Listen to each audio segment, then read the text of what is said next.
Regular meeting of the Algonac Board of Education for Monday, December 16th, 2013. Could we all please rise for the Pledge of Allegiance and a moment of silence?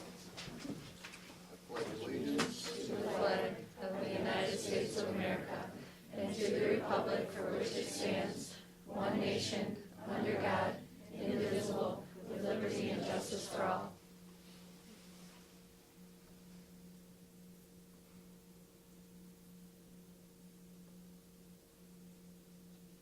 Thank you. And a roll call, please. Sharon Stiltner here. Beth Engel. Here. Stephen Tukowski. Here. Charles Busatel. Here. Susan Trebilcock. Here. Andy Goulet. Here. And Michael Baranowski. Here. Thank you.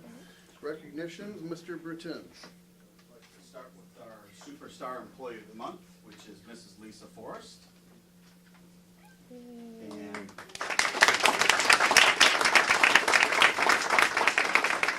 some very special things about Mrs. Forrest. It says here, Mrs. Forrest promotes literacy for all students by attending conferences outside the regular school day and sharing ideas with staff for cross-curricular reading strategies. She sets a positive example daily for students and staff at Algonquin. She takes on many extra projects for the well-being of the school. And she also keeps spirits high by sponsoring the Student of the Month program, creating public bulletin boards, and supporting school activities and all positive behaviors. Congratulations, Lisa.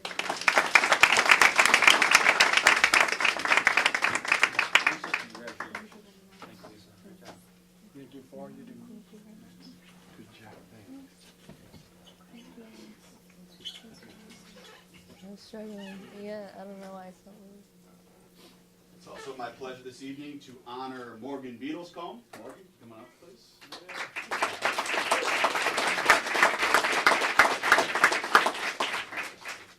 Morgan just completed the most successful season ever in Algonac boys cross country history. He set a new school record with a time of 15:48, placed third at the regional meet, was first place at the BWAC League meet, first team all blue area, and also the Blue Water MVP. Congratulations. Great job. Great job. Nice to have you. Good work. Congratulations.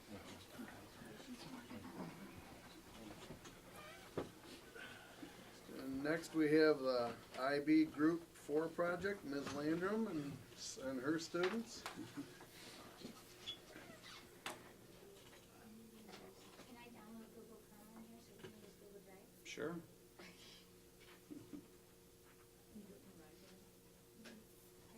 Open your Google Drive on your iPad. It'll be faster than going. Yes. You guys can come on up here. This is half of my IB seniors. This is their second year of IB, and they're going to present to you their Group 4 project. For the past 2 years, you've heard the previous two Group 4 projects, and they are going to present you this year's project. I'm going to have them log on to my iPad so they can actually do it through the iPad through there, because we don't have the right internet browser to use our Google Docs on here.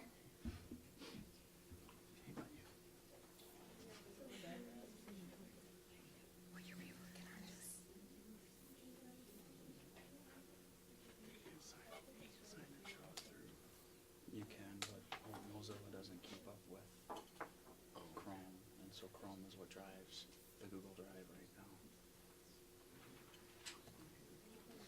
You knew that. Right over my head. I have to ask my wife.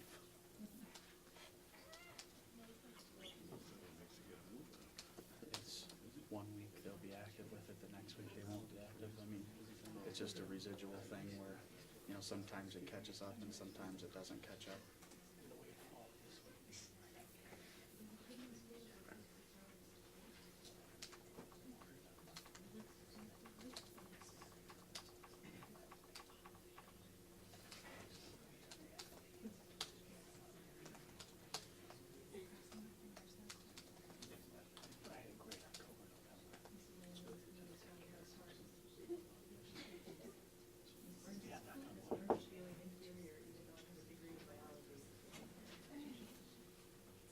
So you're going to do this through an iPad. Is this you through Chrome as an app or Google Docs as an app, or how is that?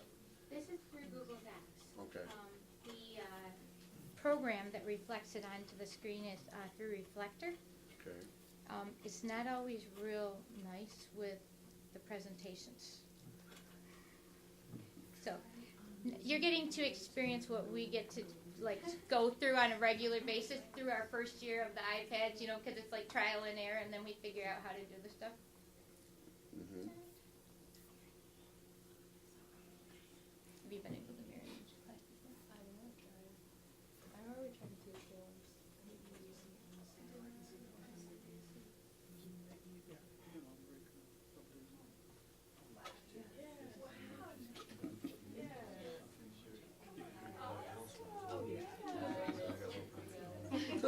Person is cool. Enthusiasm. Alright.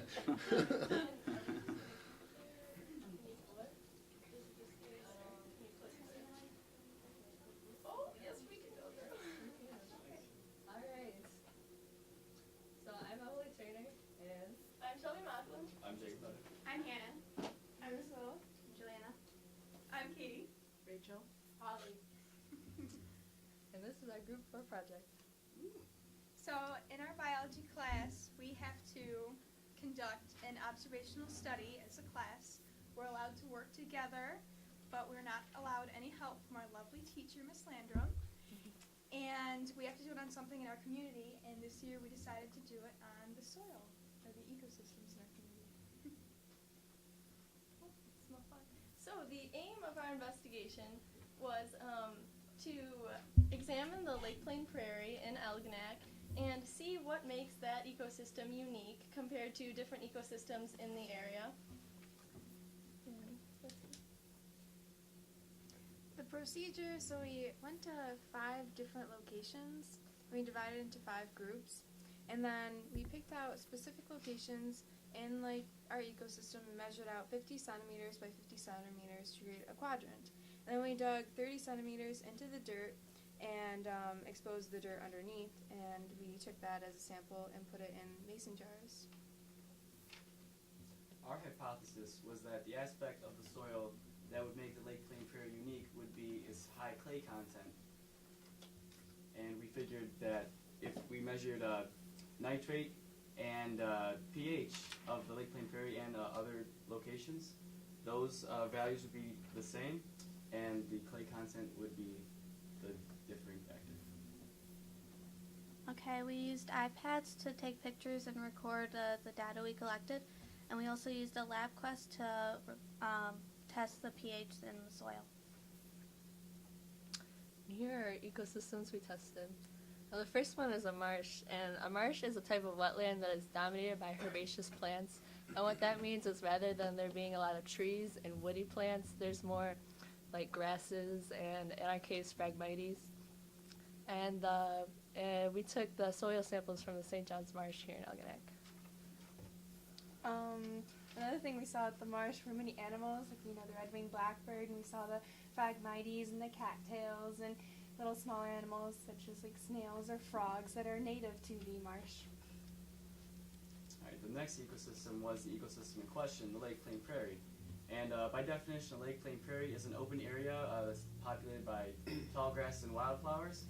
And it has a high clay content in its soil because as the glacier came through, it carved out the depression and it melted into a lake. And over time, the debris and the sediment formed a clay layer on the bottom, and then it dried up, leaving clay behind. And the soil we collected there was really dark and soft, and it was very pliable, and it felt like clay, so we figured that, well, there's going to be clay in this soil. And there was a huge diversity of wildflowers and all kinds of insects and birds there, so that was an indication of a healthy ecosystem.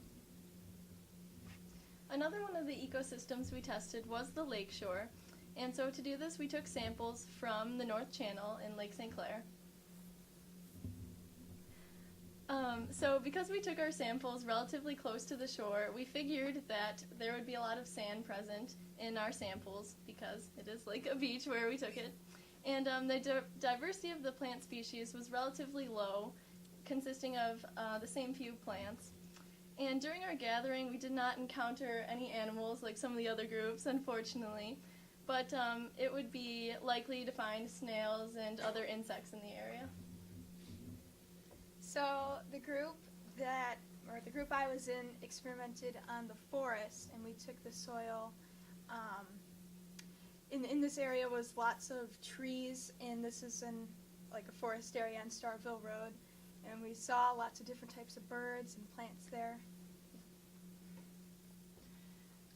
We found that the soil was full of roots that were really hard to break. So on the right is a picture of one of the girls breaking root and dirt flying everywhere, which was absolutely ridiculous and funny.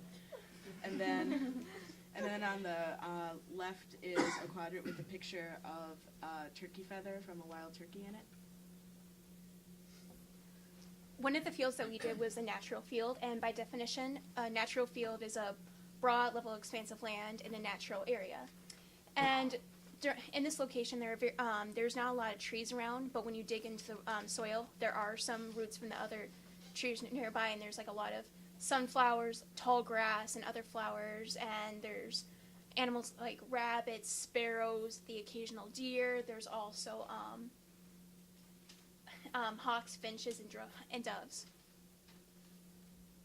I also was in the natural field group, and when we dug out the soil, we could see that it was very clumpy, and it felt like there was like a high clay content in the field. And we also noticed that like in the area there wasn't like a lot of vegetation in those specific spots, because like there's just like weeds, a thin layer on top, and you could skim it to expose the dirt. So that was the field.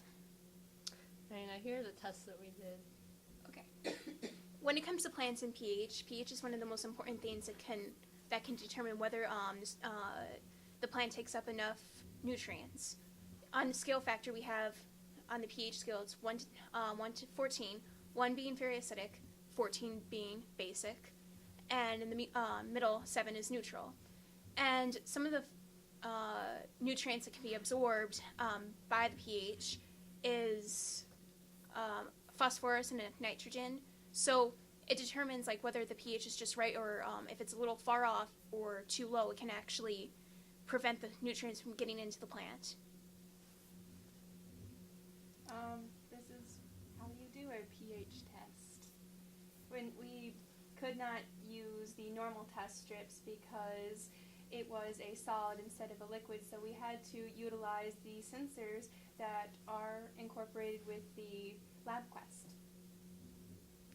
What we found for the pH is all the differences. They were all pretty similar for each group.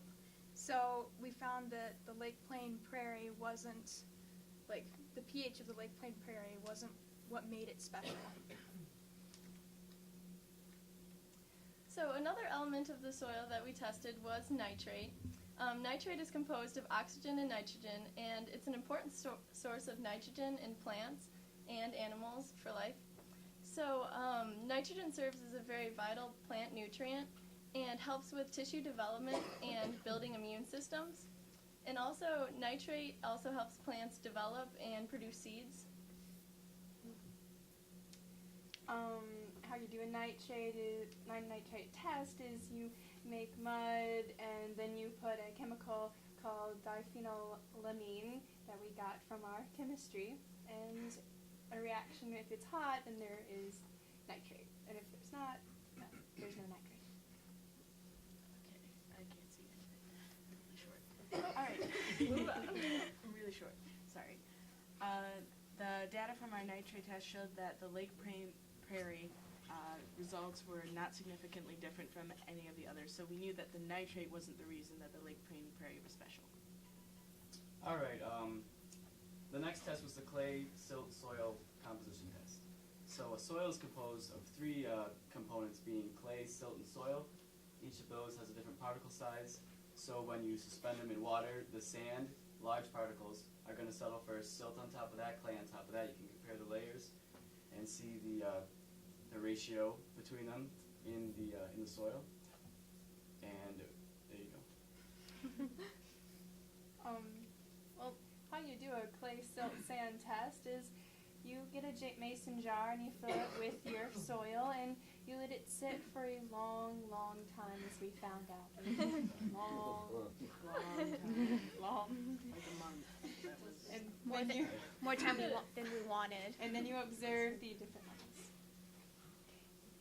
So out of all the environments that we did, we found out that the Lake Plains Prairie has 25% of clay. That's how much clay was in there, which happens to be the highest amount of clay out of all the 5 ecosystems.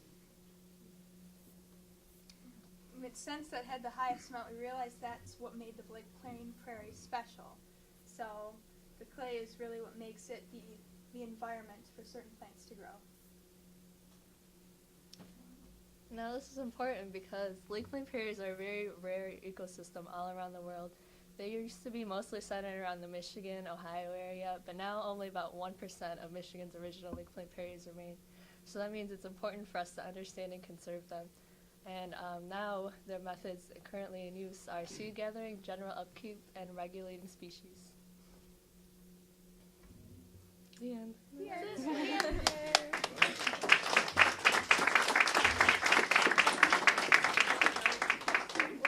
Do any of you have Go. questions?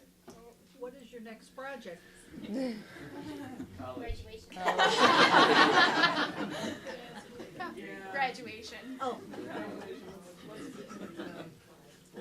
Well, very good. Thank you for coming, and if you'd like to stay and enjoy the rest of our very interesting school board meeting, you're welcome to do so. Otherwise, if you'd like, you could grab a cookie on your way home. Okay. Behind the camera. I missed them.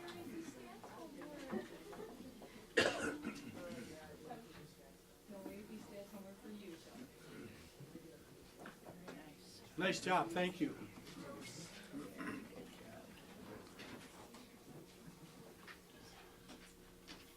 Next, Mr. Lever and his staff are going to talk about high school iPad update.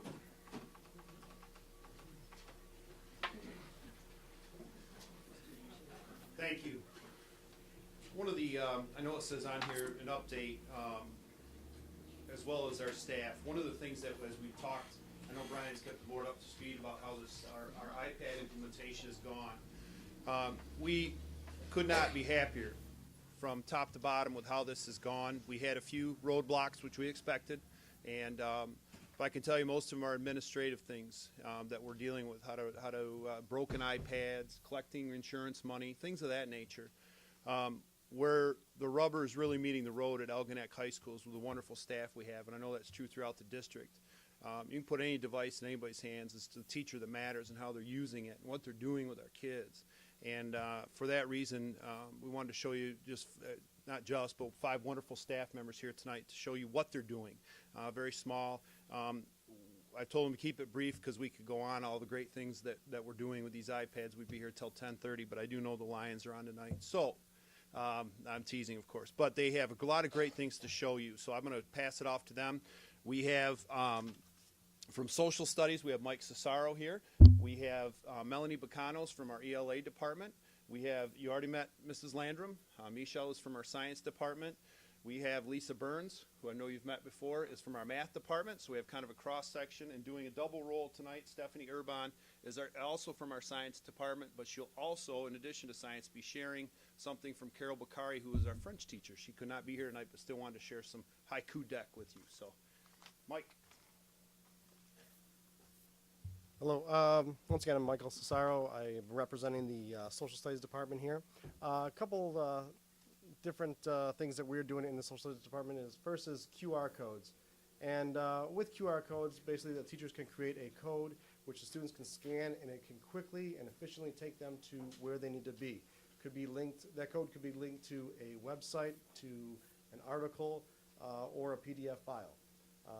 It's really helpful because knowing in the past and through my experience, putting up a website link and trying to have the kids type it in, out of a class of 33, I'm going to have 10 that are lost, and it's going to hold us up. So this way, they can scan it using their iPads and quickly get there. Second one I'd like to talk about, let me mention some of the things that we are doing with the QR codes. We've taken some virtual field trips. We have done WebQuest. That's really helpful in IB classes as far as pulling up primary sources and looking at those, having discussions. So those are some of the things that we've been doing, also Socratic circles. Next thing is Socrative, and in an era when data is so important in education, teachers need to find this data so they can really drive instruction. So one of the things that we're doing with Socrative is it allows us to quickly and efficiently get our student data through quizzes. Students can basically log in, enter the teacher's classroom by either entering a code, or teachers can set it so it's their last name. Students will just type in the teacher's last name, and they will then be drawn to that room, and they can take the quiz. You get live results as a teacher, so I can see exactly what students are answering. And then I can then go back, I'll get an email list of the percentage of answers that were correct and the percentage that was wrong. So I know as a teacher, I need to know, I can find out what I need to go back and cover before moving on. Last thing with Socrative is exit tickets. Once again, just another quick way to get some information on what did my kids learn today. So before they leave, just pull that up, have them take the little exit ticket or exit exam, and quickly see what things they understood or what they comprehended, what things I might need to recover tomorrow. So with that, I'd like to then bring up Lisa Burns.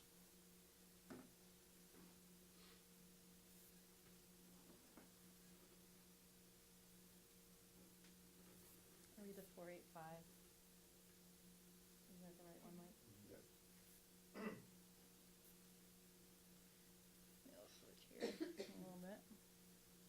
All right. Math department doing all kinds of things. I'm going to show you a little bit about Google Drive. We kind of used it last year a lot. Brian got us doing things with the staff on it. Presenting mostly not only for myself, but for Keith Zimmerman, who really couldn't be here when Mr. Lever asked us to do this for our department. I really chose Keith because he's really ran with something. I'm going to kind of show him off more than myself right here. But we can create folders that kids can get to. I have shared folders with my students, for example, if they're absent. I can only put the notes online. They can get them from me. Usually I used to run them a photocopy, came out black and white. Now I can do examples in class like what you're seeing there. It's in full color so they can link things together like it comes from a smartboard. It's kind of neat because now I have students who, if they're absent that day, they know it's going to be online, and it's amazing. They come back the next day and the homework's on there too, and they have it done. They missed a day, but the homework's done when they come back because the notes are there and they're clear, they can understand. But like I said, I wanted to show off a little bit for Keith here. I really wish he could be here, and if you get a chance to drop him a message. He's worked super, super hard this year. Getting his class is fully digital. He's teaching senior math this year.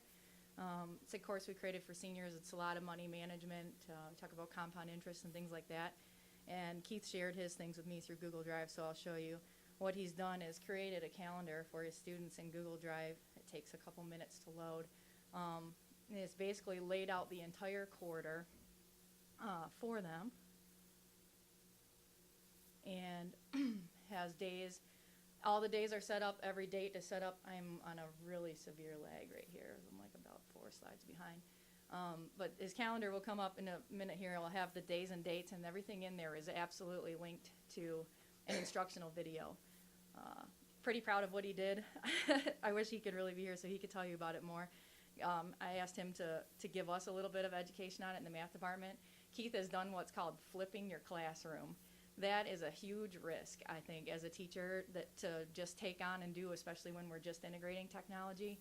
And flipping the classroom basically means that when Keith is lesson planning at night, he, instead of just writing out his plans, this is what he wants to teach the next day in class, he actually teaches it using an app called Explain Everything, which is a virtual whiteboard video that records his voice. He draws it all out on his iPad, shows them how to do the problem while explaining it. That's the homework the kids take home that night, was to watch that video. They learn it, and then he creates a second video which has examples that they pause it, they try it to solve it themselves. It shows them the solution, and then they come back to class the next day already having seen the material, and he gets to spend the rest of the hour working with them one-on-one instead of taking the time to do the instruction. in the classroom and limiting the one-on-one time that he gets to walk around with his students. Instead, the homework is, here, I've created this video, it's me teaching a lesson. You don't really see Keith in the video, and I could show it to you, but again, I'm really lagging. This is a welcome to what we sometimes deal with there. And you have to be a little flexible. You'll have to take my word for it. It's pretty neat, but maybe I could share that another way with you. But his calendar is pretty, I'm just going to walk it over so you can see it, but his calendar is very specific. And you can just pass it around if you want to. Anything that you see in blue is a link where he's got a link to a video and also a link to an assignment. Oh, here it comes. There's finally that calendar's on there. So you see those things linked in blue. He's got every day of the week. That's the entire quarter is planned out. So not only does he have his classroom flipped so the kids are watching the things at night and then coming in, he's helping them. The kids are almost working at their own pace because they know the pace that he set for them.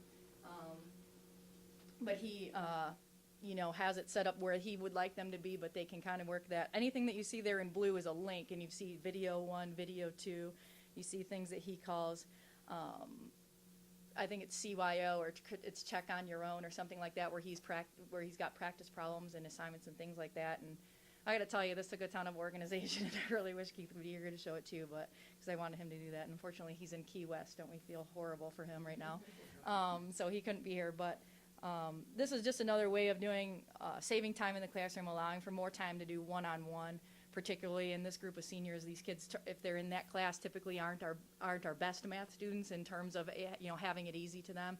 And I think in the initial part they were struggling with it, but you can see that they really have come a long way with it.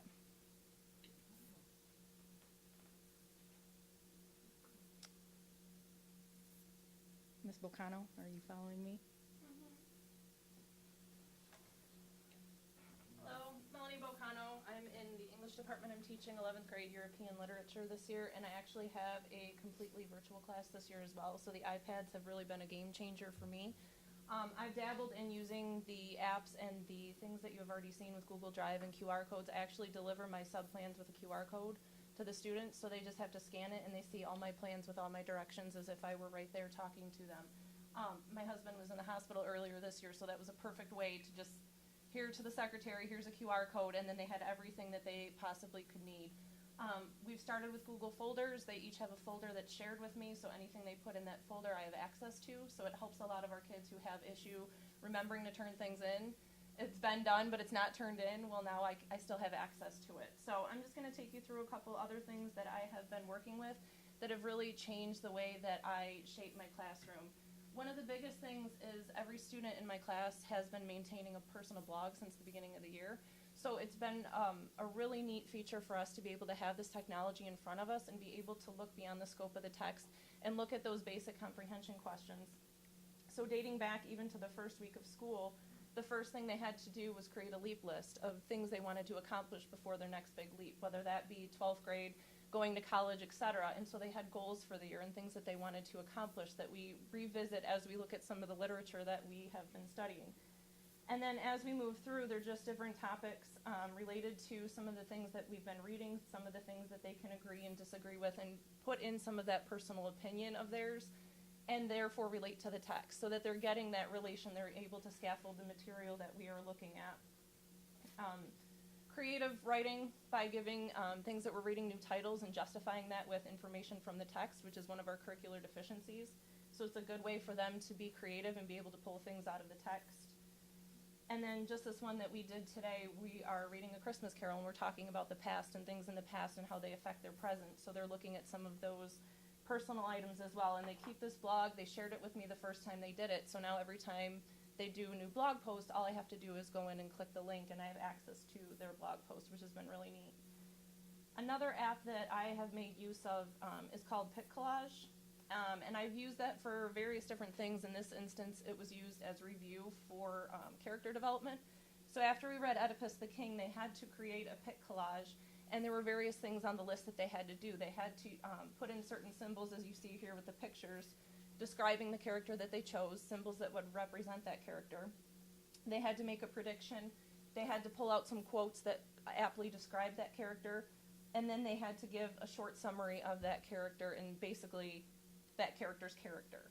So it was a way for us to review before a test, a way for them to really get to know those characters a little bit better without having to write a full complete essay. So for those visual learners, it was a way for them to close and critically read and put it in something that was a little bit more interesting to look at. And then it's very easy to share that with me, and they can even present it to the class that way as well.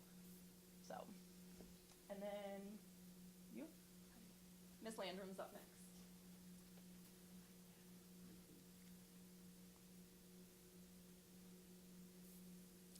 We're going to hope the reflector works this time.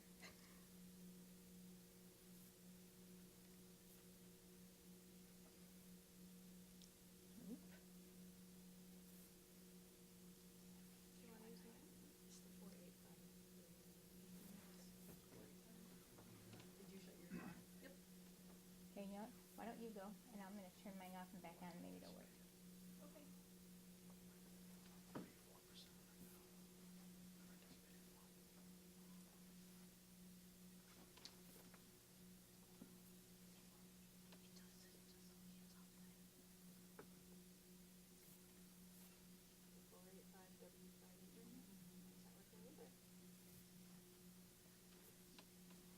There it is. I'm Stephanie Irvine and I teach biology, but I'm presenting the French one to you today for Mrs. Spokari, who couldn't be here today. And some of this is in French, so I'll do my best. It says iPads used in French class. This is an app called Haiku Deck. It's another presentation app that the kids can use. What I find in my classroom is a lot of things they used to do on paper, like make a poster of or make a pamphlet of. They have these really cool creative apps that they can use, or they do it digitally, and that's really neat for them. Mrs. Bokari uses Google Drive, just like most of the other teachers have said. We can share assignments with them. They just have to log on to their Google Drive account. They have a copy of the assignment and all the requirements. This is lagging too, so hopefully it'll catch up here.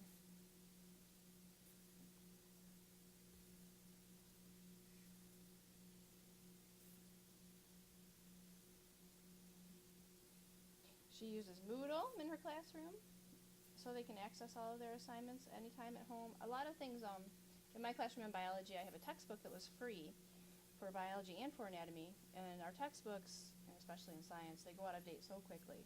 And so there's this app called iBooks where they can download books, and I found free biology, free anatomy textbooks that have links to Khan Academy videos and YouTube videos, and they're way more up to date than the paper books. And they don't need the internet at home to access those. Once they download the book, it's there on their iPad, so they don't need to have Wi-Fi at home or anything.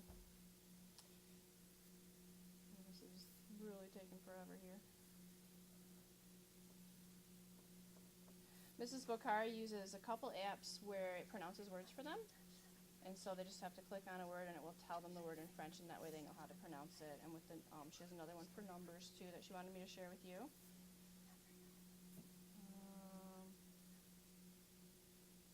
She also uses the Socrative, like Mr. Cesaro talked about, where they come in and they do a quiz and they get the immediate results. And she mentioned that she wanted me to talk to you about a flashcard app. I use flashcard apps too in my class, where they can make virtual flashcards and just scroll through those before quizzes that they have to practice and learn vocabulary. The game section on those are really cool too. They have different games you can play with huge flashcard plus. Yes. I use Quizlet. There's different matching games they can play, so the kids are very much into that. And they're like, oh, it helped me score better on my quiz. I'm like, so they like that feature a lot. So that's what's happening in the world of French, but it's apparently not working. So I think I shared everything with you that she wanted me to talk to you about.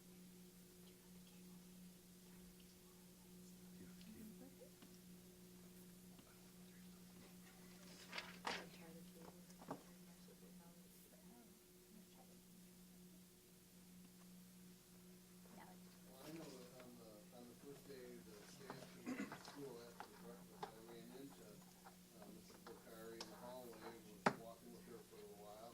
And I asked her, so how's all of this, gonna work with doing French? And she said, well, I just really hope they don't download Translator. That's my biggest worry, because, that'd be like a big cheat. But she was gonna try, she's told me at that time, she was gonna try a couple of different things to get moving in that direction. And she was very excited about and if this does this, I'm gonna do, you know, I mean, so that's, I know that she was excited about having that, fire that stuff up. That was pretty cool. Click your laptop One of- button now on the central podium there. Pardon? There you go. Yep, got it now. There you go. One of the things that the program that we're trying to access is called Reflector, and so all our teachers have that. So ideally, this is the first time we've ever tried to run it on a TV screen. Normally we use our projectors, and that's what it's for. And so what you'll see in many classrooms at AHS is the teacher now has the ability to take their iPad and walk around the room and instruct on the screen while they're walking up and down the aisles, talking to the kids, showing the kids. And anybody can do that in any classroom. Basically, you're taking over the projector, and you can show things like that. So the old slates, the old Elmos, those kind of things have really morphed themselves into this wonderful, when it's working right, this wonderful piece of software. So. I wanted to point out something besides just the apps. The iPads, they're not just like, there's all sorts of apps out there, but it's a different way of teaching. Our children have access to the rest of the world 24/7.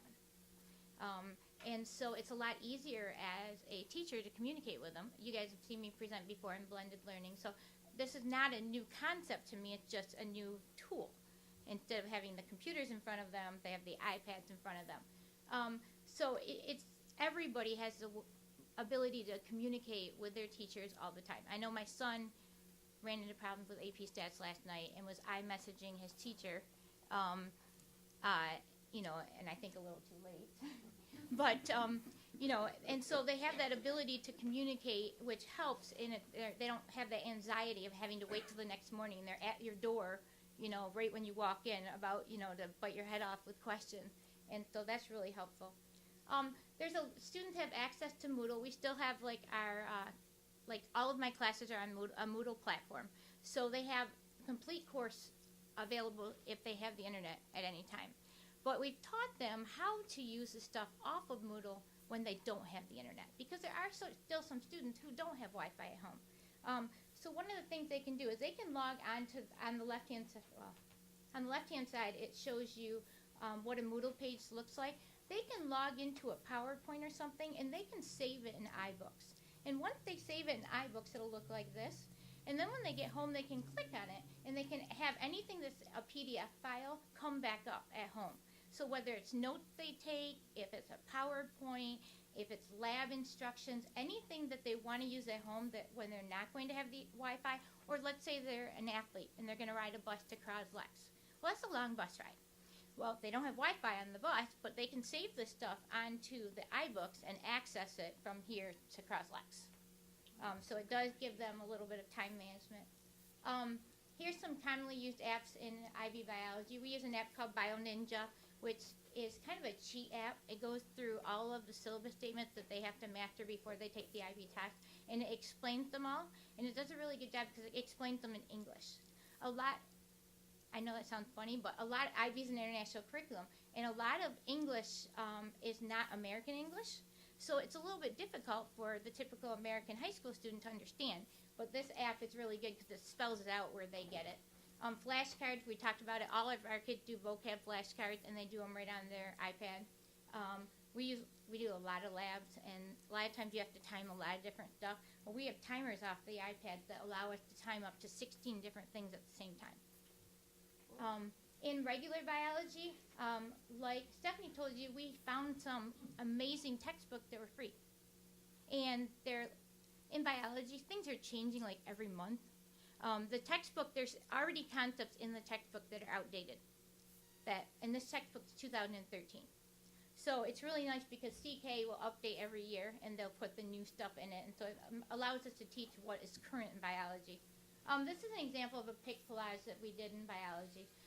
Real quick, you want to present a bunch of organelles, a boring topic. Kids don't really like it. You give them each an organelle, tell them to create a quick pic collage. They all put it up on the reflector. They pay attention, you know, so it's not me up there going, here's the organelle, blah, blah, blah, blah, blah, and they're all sleeping.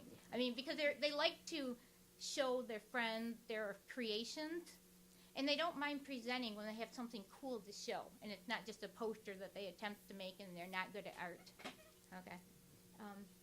But basically, there's hundreds and hundreds of apps out there, but it's not about the apps. It's about using the tool to instruct the student, and it's been great that way.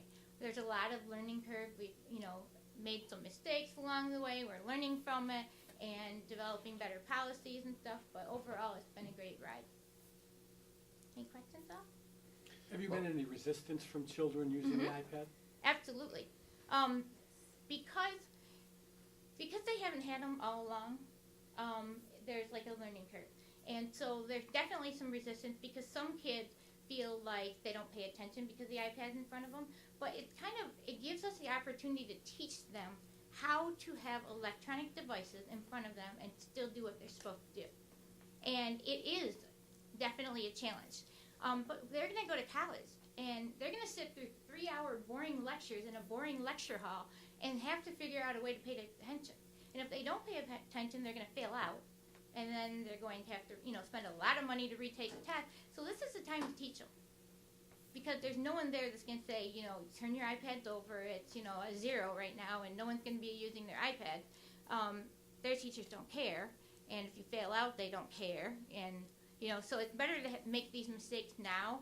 And then when they do go to college, they'll be better prepared. I think particularly, just to kind of add to that, in the math classes, they want a piece of paper to write down the stuff. I mean, you can write on these. We have 3-4 different note-taking apps. We have these other apps that have, where I've had the kids make a video for themselves to teach themselves. They can watch the video later for their process.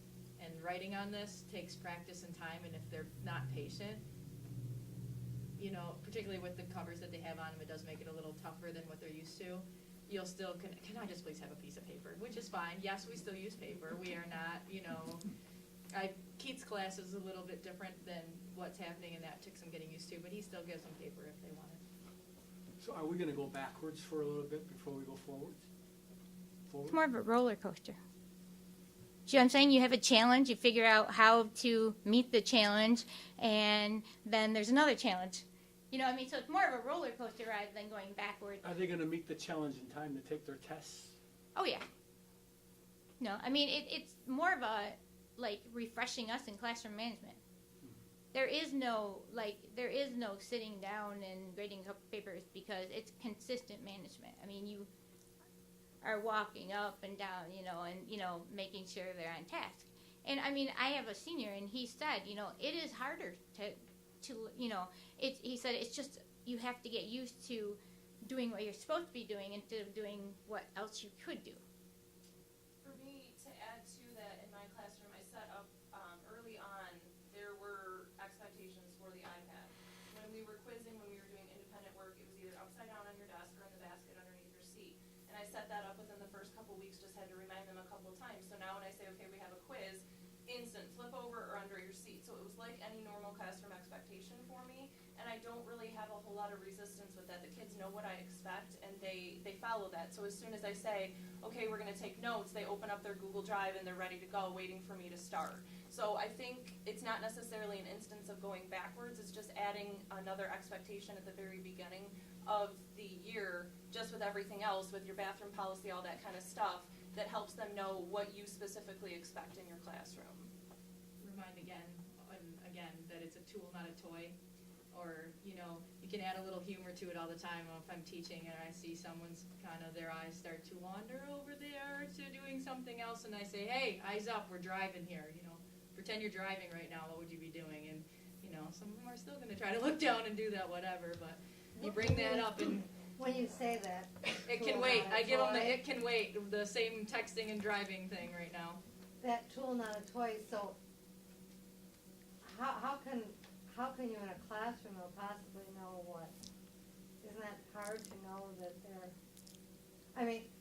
I have been told that there's a lot of kids that they get something done and then they're playing a game, and not your educational game is to learn. Are you going to stop it all? No, but you can. There are things that you can do. We're figuring it out along the way. I think it's the strength. I don't want to speak for everybody here, but the strength of the teacher and the expectation, and if you you're changing things, and if you never use them, they're going to want to use them more. If you always use them, they're going to expect to always use them. So it's a balance, I think, for me. You know, there are times when there are iPad times, there are no iPad times. And just like Molly said, you just need to be clear. It is a lesson in classroom management that none of us ever received. Okay, That so we have to do on I've our been own. misinformed then. So it truly is not something that's used constant. Absolutely not. As Not Brian in my room. explained it to us last year, it was like any other tool that you use in your classroom. So for instance, the analogy we've kind of been using, you don't use markers every day in art class. When you're not using your markers, they're put away. Same thing with your iPad. You're not going to use it every single day in your classroom, so when you're not using it, it's put away. And they know certain times in my classroom, their warm-ups are done on the iPad, then they sit and wait for what's coming next so they can see on my agenda where we need to go with it, and they know whether they need it out or they need to flip it over, so. And is it, well, I guess this is for you, Mr. Lever, but is it fair to say that all of the teachers at the high school are on the same page, or? Yeah, in fact, we're, yes, and it still all comes down, Beth, to the, as it always has, classroom management. You know, and our teachers do a great job of proximity. They're moving around. And this way, they know what's going on. They can see how it's going, not only for monitoring, but also the progress. How are we doing with this activity? And so, yeah, it's a good tool, but it's even better in those classrooms that are really, really on top. Their lessons are great, and we're lucky enough to have all teachers on board that way. One of the steps we are going to take is December 2nd, we went through our CHAMPS training, which is setting our behavioral expectations. The staff took it one step further on their own, which was awesome, and said, we'd like to create some expectations for technology. And so each and every classroom will be speaking the same language. When we're at a 0, you know, you're able to do this. When we're at a 1, it's this. We're at a 2, it's this. So no matter what classroom you're in, there'll be an understanding for that. And so you're following, again, like Melanie said, it's all just setting expectations for the kids. They know where they're at, when they can do what, you know, and then we'll go from there. So. Well, and I follow several of you on Twitter, and I have watched you give tips back and forth to each other and retweet tips from other people in other places about doing of all of these kinds of things. So it truly is a team effort for all of the staff. The way I see, you know, from where I sit and where I see it is, you know, everybody's kind of pulling everybody else along and pushing everybody the rest of the way, and I think that's, you know, that's pretty amazing as well. So. Well, we all find like our own tools that work great in our classroom, and if we share them with others, then they're going to work great in other people's classrooms too. And then the more people that are using them, the better the kids get at using them. And then they understand, you know, expectations. As far as like the iPads and the kids, as the maturity goes up, it's easier. Like, it's a little bit more challenging with freshmen, but we just practice a lot more. It's kind of like, you know, with younger kids, you have to practice using something correctly, and you know, letting them know that if they don't, there's some consequences. But you can't just hammer them right from the beginning, because you've got to give them the practice, you know, to do things right. And there are times when, let's say you give a test or a quiz and kids finish at different times. That is probably a nice thing about having the iPads. If they, like, you're obviously not going to go on to a new lesson when you're waiting for, you know, 10 kids, but it gives them something to do without disrupting somebody else. But you can go on to another lesson. Some of us have created, you know, when we get done with a quiz and you do that, like I said, like Keith does, we've kind of done that like his and had him show me how to do this stuff with videos. It's amazing. I get done with a test or quiz, some of my kids are done, I made them an instructional video. They go on there, they download it, they put their earbuds in while everybody else is finishing the test, somebody else is moving on. And they're ready for the next day. And you can, I mean, like you said, yes, are they gonna be off task, but would they be off task every once in a while with something else? Yes. And I guess my thing was, I just don't ever remember that we had board games. You know Well, what I with mean? any new So you're done, you technology, can though, play I this mean, game. yeah, when we brought smart boards, right, we didn't have always smart boards. Some of us were around when we first brought a smart board. And when you first started writing on that thing and it was virtual writing on the wall, kids were eyes wide, staring at that. They weren't really learning from us. They were in awe of what's there. So once they get used to it and the luster a little bit was gone, I think the struggle is easier than it was in the beginning. In the beginning, yeah, of course, we were going to be like, what? We handed them this with Twitter, and they can text each other on these things, and what do we do? What are we doing? But we figured it out. I'm just curious, what are your thoughts about the challenges as we move forward then? Now, I could see with elementary, I mean, you teach, this is what you do on it, and to me, it would be easier with an elementary kid saying, oh, no, you can't do that, right? But what about the middle school? I mean, have you thought about what those challenges would be? Yeah, and- we've had, Beth, that's a great point is, and I hope this answers your question, if not, make sure I do, is it's been, I think the district was in a great position of having the transition when we did. Because Brian was involved with Mike when we decided to do this, and then Brian transitioned, and then I came on with, I can't tell you how many times it's Brian, what tell me about this, you know, what were we, and there's been a ton of great conversations that came up. Meanwhile, Brian and I have kept notes on all those, so we can pass those off to the middle school and say, in hopes that you don't hit some of the same roadblocks, even though you're dealing with different age kids, same as the elementary will. And so we've begun at administrative meetings, even on our tech blog that Rochelle Weinkoop does, sharing some of these things out. And so there's even troubleshooting guides. Here's what we ran into. Here's the kind of a solution we found for that. So for me, it's been very interesting trying to learn, you know, you'll get that, how do you eliminate a network and then bring it back, and okay, sounds good. And then coming from the middle school where there's no, you know, no headphones on, and no phone, now it's all out there. So it's been very good for me too to kind of come out of my comfort zone. And so our team reconvenes in February to plan the middle school implementation, and one of the things I think that we need to stress is that technology is changing so fast that it may not be this device in 2 years. You can't watch Channel 7 for 10 minutes without seeing the iPad Air or the iPad Mini, and so the device may change over time, and it may be something that we look at as a district and say, we think we can get the same functionality out of the Air or the Mini. And so our team meets again in February, and the first thing that we're going to consider is, we call it the list of things that we've been keeping and going over time, what we've learned, changes that need to be made, and we'll start strategizing from there. So February is when our team starts with our middle school rollout idea implementation, and we'll go forward and strategize from there with some of the lessons we've learned and reanalyzing where technology is just a year later and see what makes the most sense going forward with the initiative.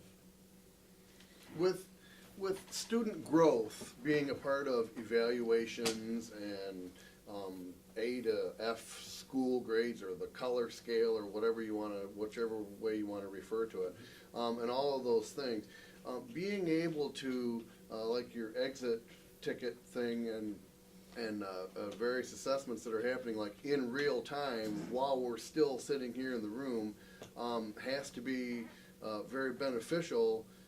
Does it take a lot of extra time and effort on your part to do that, or is it pretty seamless and just? With Socrative, it's 5 minutes. It's once you get used to using the tool, it's no time at all. And once again, it really can help the teacher drive instruction. You know, It really is the evolution of education. I mean, when you take a look at it, when we're teaching Scantron, boy, that was the greatest thing since sliced bread, because it would grade it quick for you, and then you could have that little bit extra time to take a look at your data.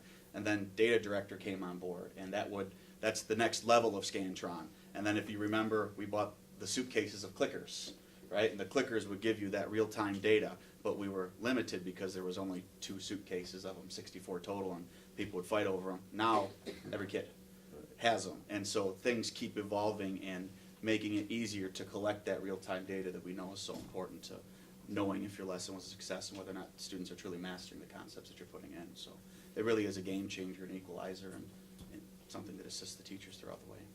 The 2 biggest advantages are that we work among a whole bunch of people who are willing to take this on and learn it, and also willing to teach the others. I mean, we've all gone out and did our little exploration of what apps are good, but then we talk to each other and say, oh, I got this is better. And someone will sit down with you in 5 minutes and show you. And the other thing, besides having the staff, everyone helping each other, the kids like doing it this way.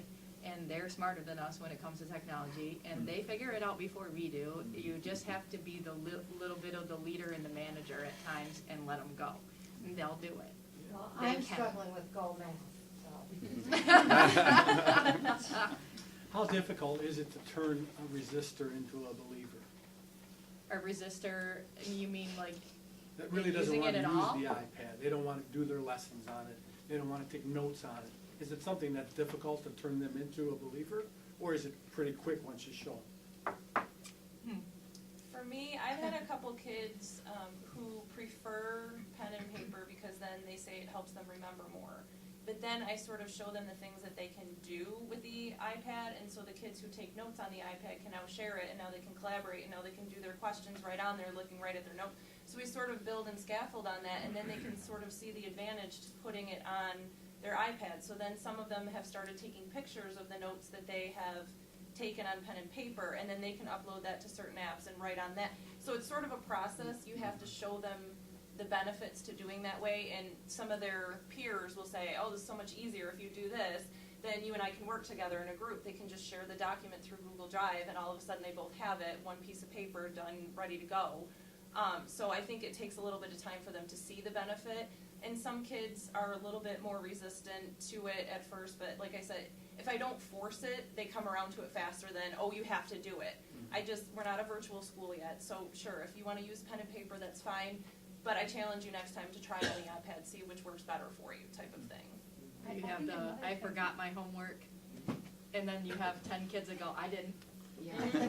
Or you had the kid, I lost my worksheet last night on my way home, and then you have other, I got mine, you know, and they have it. They're carrying, you know, we're carrying the work for 5 classes, they're carrying the textbooks for 2 or 3 classes on one thing. So our kids who have issues with organization, who initially aren't the ones that want to learn the new things, all of a sudden are like, hey, I don't have to carry that book. I don't have to have a binder. There's a lot of choice too. There's a lot of different homework or planner apps they can download. There's different flashcard apps. There's different presentation apps. And if you give them the choice, you know, you have these, you have Haiku Deck, you have Pic Collage, you have Flowboard, you have Prezi. You need to do this information in one of those.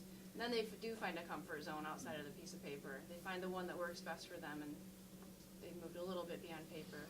So yeah, they get some choice, and that helps to move them from the naysayers. And I can't imagine a kid not wanting to use something like that, but I'm sure there are, and that's why I'm asking the questions, because That's exactly what I was going to say when you asked that question, Tim, was that we have to remember that we have kids that resist to do their work all the time, whether we have iPads or not. So we had kids who were resisting listening and paying attention and doing their work, you know, before iPads came along. And when I was in high school, if you didn't feel like paying attention, you wrote a note. So now you might try to sneak and play your game on your app or whatever it might be. But I think if we look at all the benefits that the iPads have, they truly outweigh some of these other little things that we're encountering with kids possibly being off task. I think they, in my eyes, they must be increasing engagement. In order to increase achievement, we need kids to be engaged. So if an app or something kind of fancy, such as a creation or an app or notes on the iPad might engage kids more, I think we're ahead of the game at the end. and I'm all for the iPads. I was just concerned with what portion of kids aren't accepting it, and how do we handle it?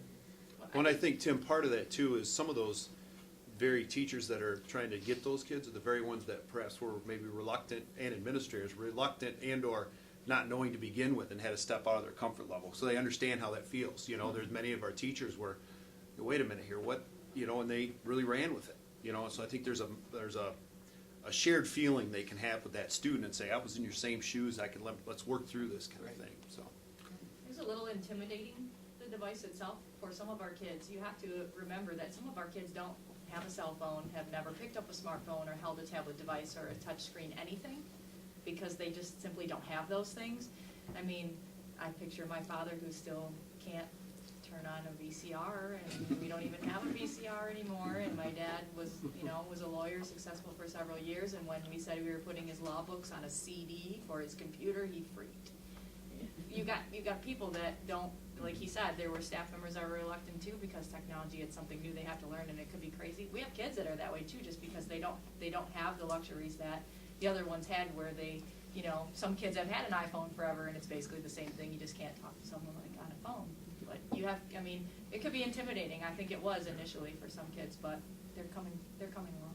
And I think that's one of the most important aspects of this is developing what they call soft skills within technology. And again, In 3 years, it may not be this device, but it's going to be some kind of a device. You know, you go to Best Buy, it's a Kindle, it's a Microsoft tablet, it's the iPad, it's the Air, it's the Mini. And jobs of the 21st century, no matter what spectrum they're on, are utilizing these devices. You know, after the storm, you saw the DTE linesman going, taking pictures, and my cable guy was in the other day, and he was fiddling around. And having the ability to have the soft skills that you can adapt to a device, I think is of the utmost importance. And I think all of us can agree that when these students do get to a post-secondary institution, there is going to be a blended or a virtual component, even an organizational component that is going to be demanded to be a part of technology. So having students develop these soft skills with the guidance of teachers, the one-to-one mentoring that this provides is definitely going to be an asset for them as they move forward. Thank you. I saw some haiku deck presentations that students put together on the second day of school, okay, that were done and in 20 minutes and presented to the class. The equivalent of a whole book report that would have had to have been written down, whatever, was done in a matter of 20 minutes and lessons learned. I think that's outstanding, you know. So, yeah. Thank you. Thank you very much for coming. That's wonderful. Glad to have you. Thank you. I get Peter back on so I can turn the reflector on. And if you'd like to stay for the rest of our very exciting meeting, you're welcome to do so, or you can grab a cookie as you leave. No, push something over here. Push it. No. I just need to get that back on so I can turn the reflector on. Consent agenda?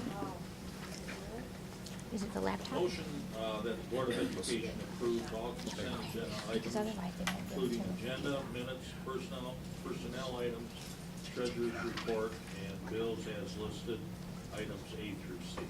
Support. It's been moved and supported. Is there any discussion? Hearing none, all those in favor say aye. Aye. Any opposed? That passes. Information items. Letters of interest for board officer positions were due today. I have received 4 forms for people interested in president, vice president, secretary, and treasurer. And they are the same people who hold the positions now. And Nancy handed me a list of the committee appointments for 2013, and we'll need to revisit some of this. There is an opening on the Building and Site Committee, and Chuck was the alternate on the athletic board, and the actual seat on the athletic board opened up, and Chuck expressed interest in doing that, so we will need a new alternate for the athletic board. And we will need another person for the building and site. Which one am I on? You are on building and site, Right. and you are the alternate on ITLC. And I can do the athletic if you'd like. Okay, okay. No. No, we're not gonna do it, but I just wanted to get it out there so everybody understands, you know, what we what's going on. The current people are for our MASB Legislative Relations Network. Our delegate is Sharon, and I am the alternate.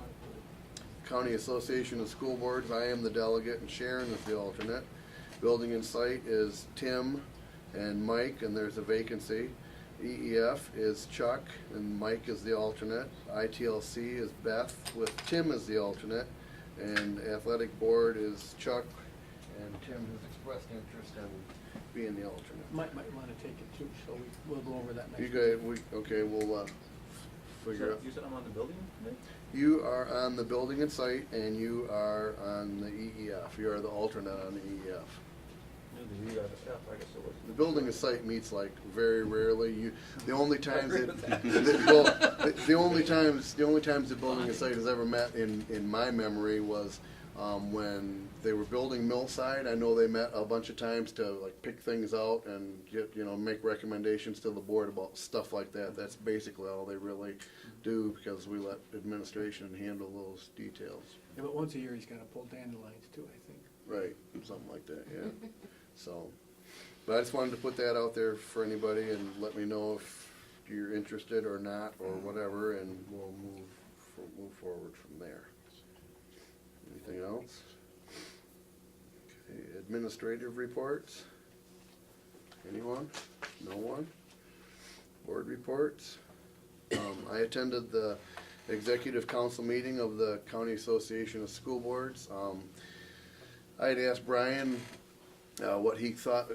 I know one of the topics on the agenda for the county association was to pick what topic will be at the January general membership meeting. We have usually have a topic that is explained to us or trained to us or something of that nature.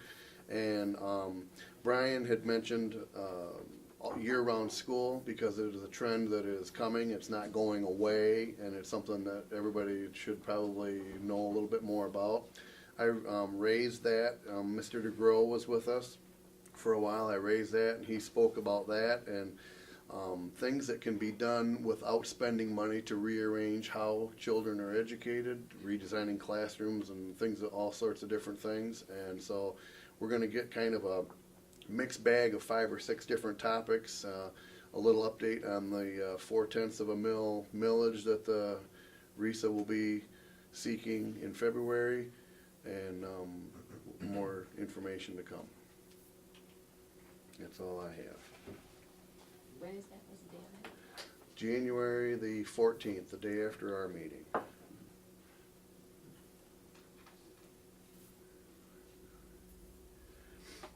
And anyone else?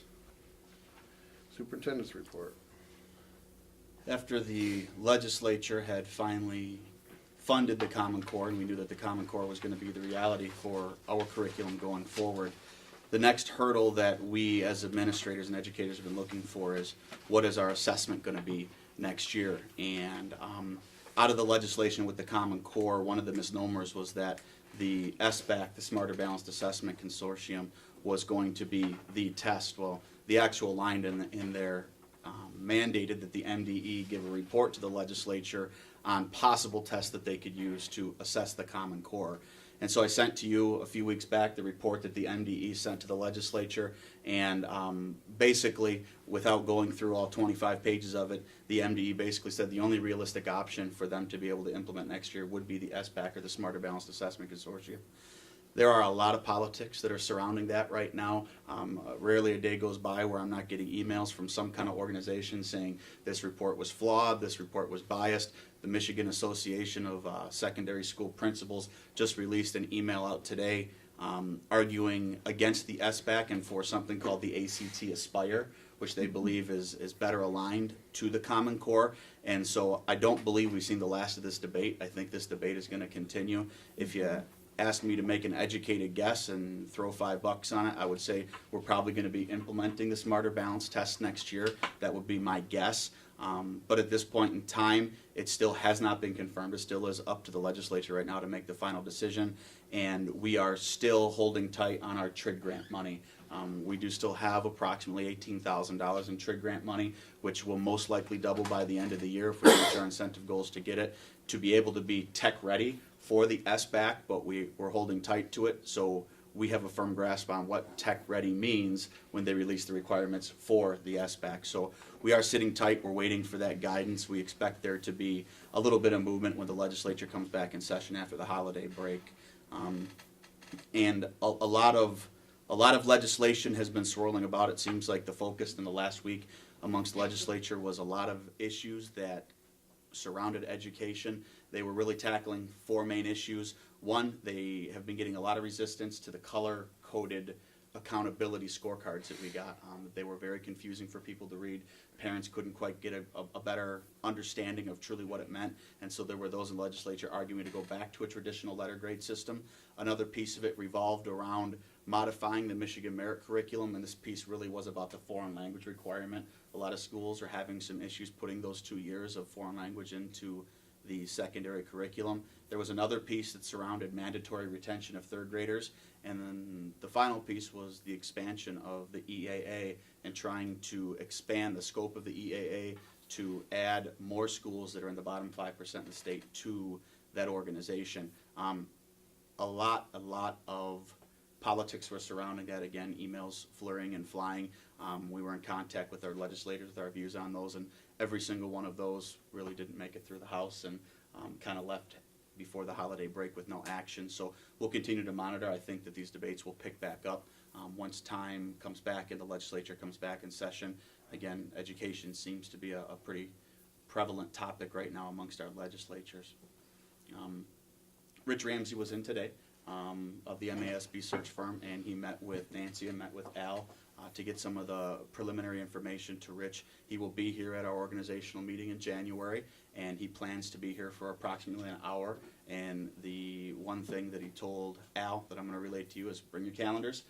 He expects to have his timeline firm and set after the organizational meeting. So Rich was very enthusiastic today, is excited to get started, and we'll be here in January to establish timelines, and we'll be here for approximately an hour. And Brian and I discussed the organizational meeting that we'll have Mr. Ramsey at the end of the meeting. So we'll have our consent agenda, our elections, our consent agenda, our information items, any action items, and then Mr. Ramsey. So those of you who might be a little bit tardy won't miss out on that part of it. Yep. So sure, we'll have, that should kind of help. Are we alleviate keeping it on that Monday, or are we moving it to Tuesday for Susan? No, we're keeping it on Monday. She's just gonna be a little bit tardy, but we should be, her timeline and our timeline, it should work out Should be just very about close. right for him Yep. to get here, or we can take a little break while we wait or whatever, and she can let it, you and I will work with that. We'll get that figured out. We were notified on Tuesday by the MDE Office of Field Services that we were randomly selected for an on-site review of our McKinney-Vento programming, and McKinney-Vento has to do with the identification and services of our homeless students, and so they haven't given us a firm date yet. We just got the email saying that you were selected, and so we will be hosting them. Mr. Latos coordinates those activities along with our administrators, so we are looking forward to that on-site audit to make sure that we're doing everything that we can to help service our homeless students, and look forward to their feedback to be able to progress and move forward and make sure we're optimizing what we offer. And ever since the last board meeting, a bulk of my time has been spent on working on the budget survey. Now that we have our target goal of 6 to 7.5%, been working diligently with Lori. We spend many hours with each other throughout the day working on ideas and developing a survey that's going to be delivered to the public. I sent to you all the 8 confirmed dates that I have thus far. Still waiting on some dates back to confirm with other groups. Right now we're at 8. We're probably going to end up somewhere in the 11 to 12 presentations. And as I noted in the Friday letter, I'll be sure to share that presentation with you all.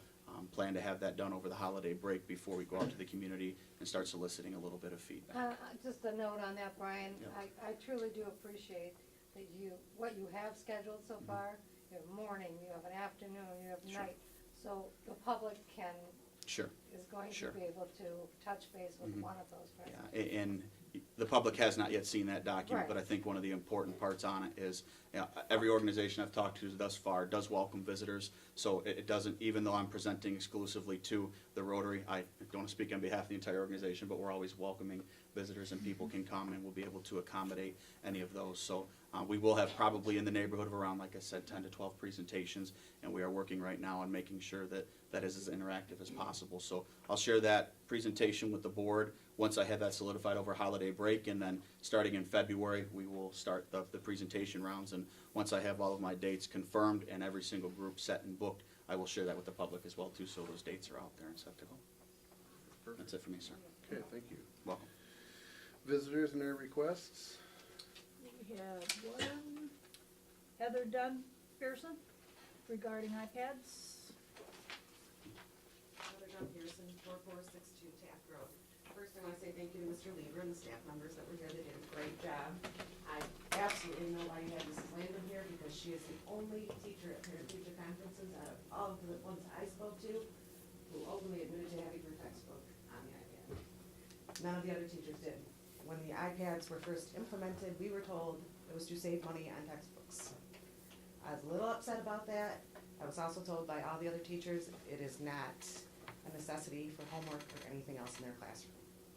With that being said, when you go further in February or whenever it is, I'm thinking maybe you should have a board of parents, not necessarily advocates of the iPads, advocates of education, and listen to their concerns about it too. Because I have a wonderful student who's in all honors classes, and I have seen his grades drop tremendously. Do I blame it on the iPad? Partially. Do I blame it on him? More than the iPad, because he's controlling that. I get it. Can I monitor him? He's 14, almost 15 years old. The ridiculous things that I hear on the parents of Algonac when you say anything, you should be monitoring your child. I can't be with him 24 hours a day. These teachers can't monitor them either, like they said. So don't expect it from me. I have a job to take care of things like that. However, I just think it would be a great idea if you sat down with some parents who are, and I know you know, I know you get the reports, I know you can speak to your staff, I know you can talk to Mr. Dobbs, I know you can hear the complaints that are coming daily from parents on this. I know the 2 hours of tweeting during school, very inappropriate things, sex and drugs, yeah, they talk about it, they do it, I'm not naive, but it should not be happening when they're supposed to be getting an education. If they have a half an hour after they've been taught their lesson and done their homework, that's pathetic, because classes aren't that long.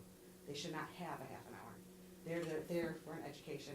I expect my child to get the education the full hour, the 45 minutes, 35 minutes, whatever it is, they're in that class. I don't want them to have time out to be on their iPad. I just don't like it. So that's what I'm saying. I just think it would be a great idea when you do go to talk about the middle school. One of your teachers said the younger students are a harder time. Now you're going to give it to 6th, 7th, 8th graders. And soon enough it will be elementary students. We know that. I'm not naive. I know technology plays a big part. Kids are smarter than us when it comes to technology. They always will be. So you can't tell me we had to give them to them so they would know what to do with them. They proved, every student proved it took 1 day, 1 hour to figure it out. And probably the worst thing possible was, and I was there for it, at the training, when the rollout happened, the first thing that you guys had them do, download a free game. How about download a free scientific calculator that's on your school list, supply list for $125. That probably would have been a better idea. I'm just saying, so if you could please take that into consideration, and I would more than love to talk to you more about that, you know. But it's very important, it is. I understand technology is important in both ways. It can make or break a student. And like my son, yeah, he tells me it's a huge distraction for him. Do I want to give it back? I would love to give it back. But the minute I say I'm going to give it back, I've got homework to do on it.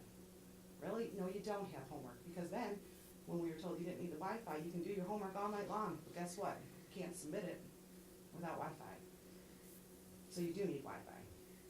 A lot of lies were told there, a lot of things that were not completely correct.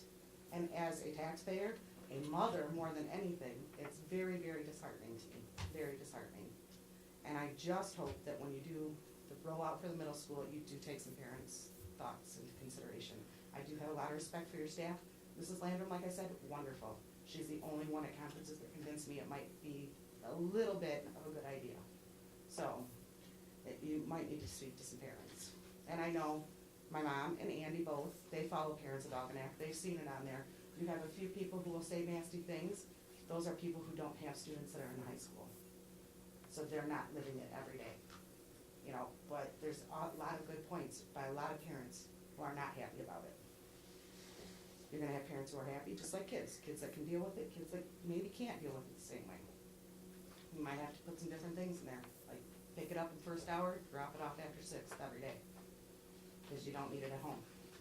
And if all they're doing is schoolwork on it during school, it shouldn't be a problem.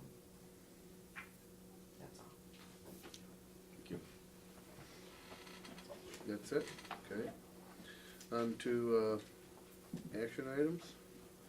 Establishment and the date and time for our organizational meeting for 2014.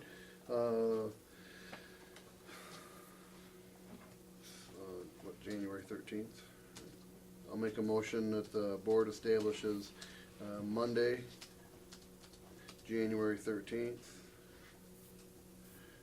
2014 at 7 o'clock as the date and time for the annual organizational meeting for 2014. Support. It's been moved and supported. Is there any discussion? This date follows our pattern over the years of second Tuesday. When our organizational meetings were in July, they were always on the second Tuesday in July. When you'll recall, we moved our organizational meetings to January once 6-year terms came in and we adjusted the board terms and then moved into 6-year terms. We moved it to January, and so the second week of January, kind of in keeping with past practices. That's where it came from. Any other discussion? Hearing none, all those in favor say aye. Aye. Any opposed? That passes. Approval of KSS invoices. I'd like to request recusal from this vote due to a possible conflict of interest. I'll make a motion that Susan Trebilcock shall be recused from the vote on this motion due to a possible conflict of interest. Support. It's been moved and supported, Chuck. Any discussion? Hearing none, all those in favor say aye. Aye. Any opposed? That passes.